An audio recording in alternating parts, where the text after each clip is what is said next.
An idea is the one thing that can defy the forces of nature and the test of time. Mr. Hill, it's a genuine honor. Thank you for this.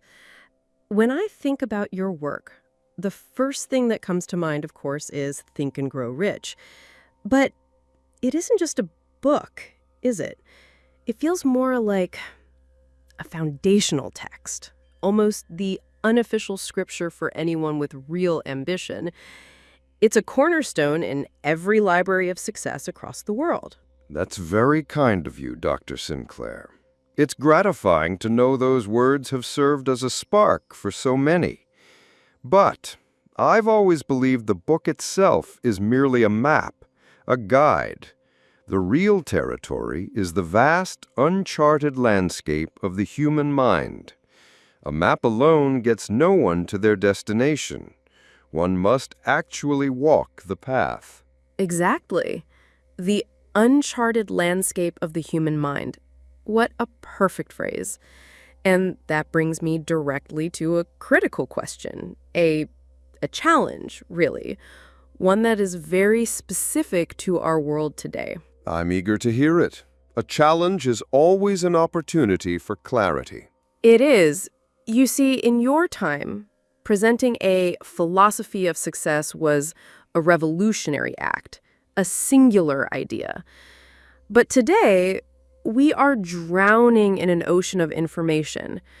The very industry you essentially founded, personal development, has become incredibly crowded.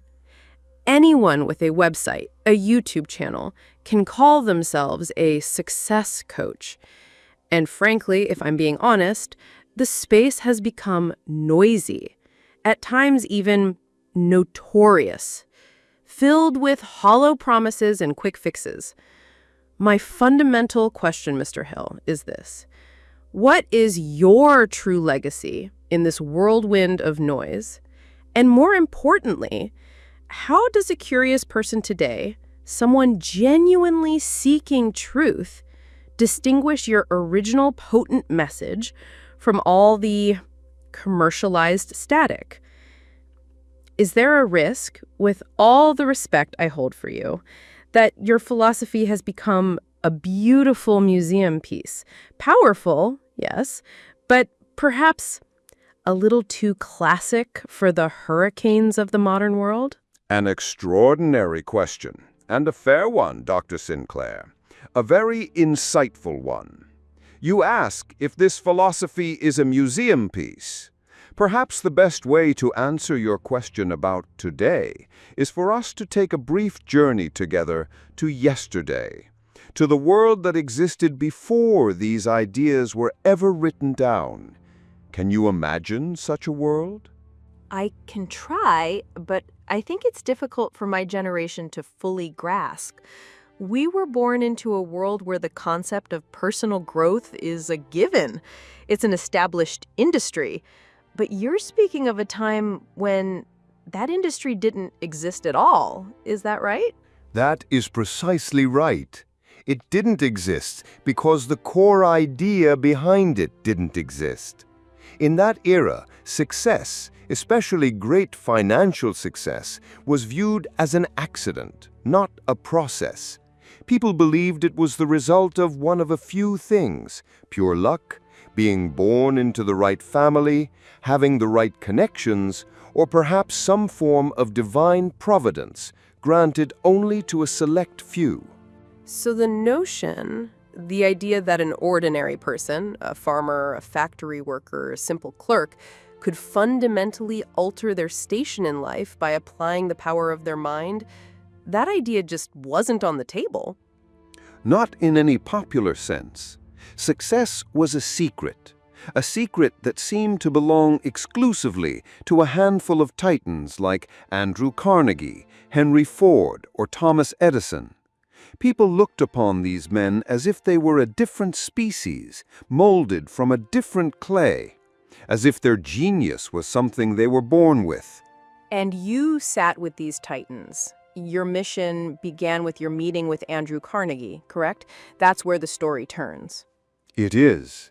That meeting changed the course of my life because Mr. Carnegie held a radical belief, a belief that became the foundation for all my work. He believed that the principles of success were universal and teachable. He told me they operate much like a chemical formula. The result will be the same for anyone who combines the right elements in the right way, regardless of who they are or where they come from. That idea alone is revolutionary. It was. But here was the point. That formula had never been written down for the public. It was locked away in the minds of the elite. They used it, but they didn't teach it. Perhaps they felt others lacked the capacity to understand, or perhaps they simply didn't want to share the secret to their power. So the mission Carnegie gave you was to extract that formula from their minds, codify it, and release it to the world. Precisely. He challenged me to spend 20 years of my life studying and interviewing the most successful people in America to uncover and organize this unwritten philosophy. Imagine it, at a time when most people were struggling for their daily bread, I was asking them about their philosophy of achievement and the power of their mind. It was quite natural for many to initially think I was, well, a peculiar fellow.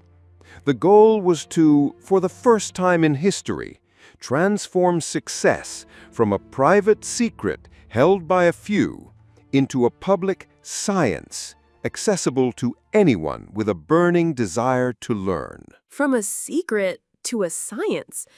That's a complete paradigm shift. It's taking success off the top shelf, out of the locked display case, and putting it directly into the hands of the public. You effectively took it out of the hands of the few. That was the entire purpose, Dr. Sinclair. If you ask for my true legacy, it is not a book. My legacy was the democratization of success, the radical idea that every single person, regardless of their station at birth, has a right to the mental tools required to build the life they truly desire. That was the whole of it. And with that definition, my question about the noise of today takes on an entirely new meaning. It does. You spoke of the modern cacophony, of the hundreds of voices making claims. But if you listen closely, truly listen, you will find that most of those voices are singing notes from the same original sheet of music. When a modern speaker talks with great passion about the power of belief, they are speaking of my second principle, faith, which is cultivated through autosuggestion.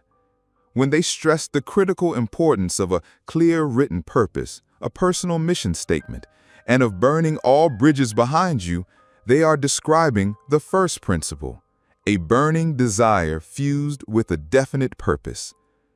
And when they propose the idea of forming personal advisory boards, inner circles, or accountability groups, they are harnessing the immense power of the mastermind principle.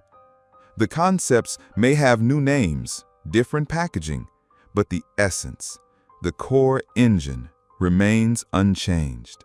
Oh, my goodness. So you didn't just introduce a few techniques or wealth hacks.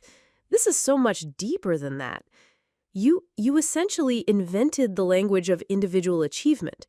You wrote the alphabet. And all of these later great figures, from Zig Ziglar and Jim Rohn to Tony Robbins and the authors of today, in a way, they've all been using your alphabet to form their own words and sentences. One focused on the word attitude, another on philosophy, another on belief. But they are all using a shared grammar, the grammar that you first codified. A remarkably precise metaphor, Dr. Sinclair. Yes, my task was to provide that original alphabet. So, the answer to my original question, my challenge, it was right here all along. Please continue, Dr. Sinclair. The key to navigating the noise isn't about finding a new, better guru or chasing the latest trend in success. The key is to develop the ability to recognize that original alphabet in anyone's message, to see the underlying structure, to discern if a new idea is truly new or simply new packaging for an old truth. You've hit the very heart of the matter. For that distinction, I have always used two words: principles and techniques. And understanding the difference between them is the key to freeing oneself from the confusion. Principles and techniques. Please explain that further. Principles are the timeless, universal laws of human achievement. They are like the law of gravity. They always work, regardless of time or place. Burning desire is a principle. Faith is a principle. Persistence in the face of temporary defeat is a principle. These do not change over the centuries because they are woven into the very fabric of human nature. But techniques are the contemporary tools we use to apply those principles. And tools are always evolving. Could you give an example? Certainly. In my day, a powerful technique was to write one's definite chief aim on a small card, carry it in your coat pocket, and read it aloud twice a day, morning and night. That was a technique. Which applied the principle of auto-suggestion. Precisely.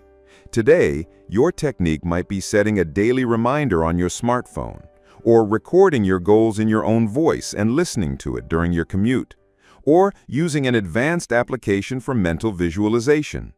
The smartphone, the card, the app, these are all techniques. They are external tools, but the principle of auto-suggestion behind them all, the act of impressing a specific, emotion-filled thought upon the subconscious mind, that principle remains identical and untouched. And that's the problem today, isn't it? The market is saturated with people selling techniques. Everyone has a new app, a 5-minute productivity hack, a newly discovered secret formula. And people get lost in this sea of techniques because no one has taught them to look for the underlying principles. They're constantly switching tools without ever knowing what it is they're trying to build. Exactly. Becoming lost in the world of techniques without a deep understanding of the principles is the primary cause of the frustration and cynicism you described earlier. It is like owning the most expensive and beautiful set of pens in the world, but not knowing the alphabet. With them, you can do little more than scribble and create a mess. One must first learn the language. So the question becomes, how does one learn that language? In practice, how do we train our minds to distinguish the principles from the techniques? Through active curiosity, by shifting from being a passive consumer of information to an active analyst. Allow me to propose a simple exercise for you and for everyone listening to this conversation.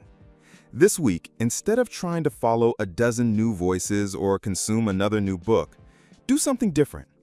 Take any new success idea you encounter in a video, an article, a podcast, and before you either accept or dismiss it, pause. Ask yourself this one simple question. To which foundational principle does this idea connect? Is this about definite purpose? Is it related to faith and autosuggestion? Is this a new version of the mastermind? Or does it speak to persistence and learning from temporary defeat? So we trace every new idea back to those 13 principles. Precisely. That act, that simple question, it trains your mind like a muscle. At first, it may seem difficult, but over time, you install a powerful filter in your mind, a filter that automatically separates the gold from the gravel.